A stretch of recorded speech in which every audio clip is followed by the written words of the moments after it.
বুধবাৰে গান্ধী মণ্ডপত অনুষ্ঠিত ৰাজ্য চৰকাৰৰ কেবিনেট বৈঠকত মুখ্যমন্ত্ৰী ডক্টৰ হিমন্ত বিশ্ব শৰ্মাই APSCক লৈ এটা ডাঙৰ সিদ্ধান্ত গ্ৰহণ কৰে। এতিয়াৰে পৰা APSCত বাধ্যতামূলক বিকল্প প্ৰশ্ন কাকত বিলুপ্তি হ'ব। APSCত বিলুপ্তি হ'ব এই বিকল্প প্ৰশ্ন কাকত কেইখন। অপচনেল পেপাৰ নোহোৱা হ'ব APSCত।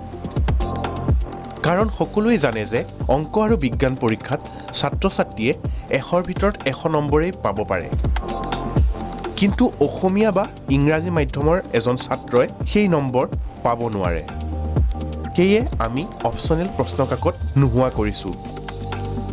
আৰু যি জেনেৰেল পেপাৰ থাকিব লাগে সেয়াহে থাকিব। আৰু এই জেনেৰেল প্ৰশ্ন কাকততে বিষয়বিলাকৰ ওপৰত প্ৰশ্ন থাকিব। ভাৰতৰ বহু ঠাইত অপচনেল পেপাৰ অবিহনেই পৰীক্ষা অনুষ্ঠিত হয়।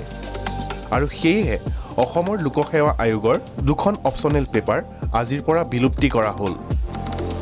আৰু 2 এদিনতেই APSCত বিজ্ঞাপন দিয়া হ'ব। 700 পদৰ চাকৰি ওলাব APSCত। ইয়াৰ উপৰিও হিমন্ত বিশ্ব শৰ্মাই কেবিনেটত আন কেইবাটাও সিদ্ধান্ত গ্ৰহণ কৰে। অসম লোকসেৱা আয়োগে আমাক অনুৰোধ কৰিছিলে যে APSCৰ পৰা অপচনেল পেপাৰ কেইখন বাদ দিব লাগে। কাৰণ আপোনালোকে জানে যে মেথছ আৰু সায়েন্সৰ ষ্টুডেণ্টে 100ৰ ভিতৰত 100 পাব পাৰে। অসমীয়া বা ইংৰাজী ষ্টুডেণ্টে নোৱাৰে। গতিকে আমি সাবজেক্ট অপচনেলটো আমি নোহোৱা কৰি দিছোঁ আৰু জেনেৰেল পেপাৰ যি থাকিব লাগে থাকিব। জেনেৰেল পেপাৰতে সাবজেক্টবিলাকৰ ওপৰত তেওঁলোকে প্ৰশ্নৰ উত্তৰ কৰি দিব লাগিব। ভাৰতবৰ্ষৰ বহু ৰাজ্যই অপচনেল পেপাৰ নোহোৱা কৰিছে। এইবাৰ 2 এদিনতে অসম লোকসেৱা আয়োগৰ এডভাৰটাইজ হ'ব আৰু 700 পোষ্টৰ তাৰ আগে আগে আমি অপচনেল পেপাৰখন আজিৰ পৰা আমি বিলুপ্তি কৰিছোঁ। 2খন অপচনেল পেপাৰ আছিল, সেই 2খন এতিয়া নাথাকিব। গতিকে এতিয়া সাবজেক্ট স্পেচিফিক পৰীক্ষা নহ'ব। এজন ল'ৰা ACS হ'বৰ কাৰণে তেওঁৰ সামূহিক জ্ঞান থাকিব লাগিব। সকলো সাবজেক্টৰে অলপ অলপ জ্ঞান থাকিব লাগিব। আনহাতে একেদিনাই তামুলপুৰত অনুষ্ঠিত এক সভাত হিমন্ত বিশ্ব শৰ্মাই ঘোষণা কৰে যে অহা জানুৱাৰীৰ 30 তাৰিখৰ ভিতৰত নতুনকৈ 30,000 নতুন চাকৰিৰ বাবে বিজ্ঞাপন খুলি দিয়া হ'ব।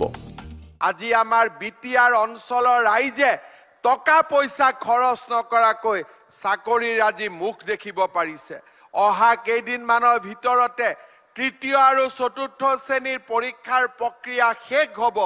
30,000 লোকে আৰু চাকৰি পাব। আৰু জানুৱাৰী মাহৰ 30 তাৰিখৰ ভিতৰতে 40,000 আৰু 30,000 70,000 হৈ গ'ল। বাকী থকা 30,000 চাকৰিৰো আমি বিজ্ঞাপন মুকলি কৰি দিম। আকৌ এবাৰ পুলিচৰ চাকৰি ওলাব, আকৌ এবাৰ ফৰেষ্ট বেটেলিয়নৰ চাকৰি ওলাব, আকৌ এবাৰ 3য় 4ৰ্থ শ্ৰেণীৰ চাকৰি ওলাব। News desk report, news update.